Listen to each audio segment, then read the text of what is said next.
Hi, it's Chris. I hope you're well today. Rotors can actually bend when you ride your bike and you hit them on the rock or something of the sort, or even in your car during transport, which usually happens. You can actually throw back the rotors into alignment using this tool, a rotor throwing tool. Let's take a look at it.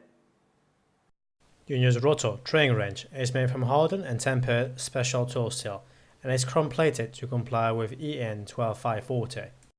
It features a ergonomic double plastic dipped handle. The shaft's length is adapted to the force needed to bend rotors back into alignment.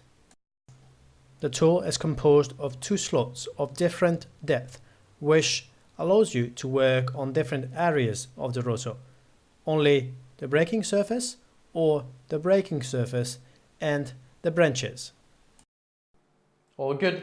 So we've just been through Unior's rotor throwing tool. Simple and effective.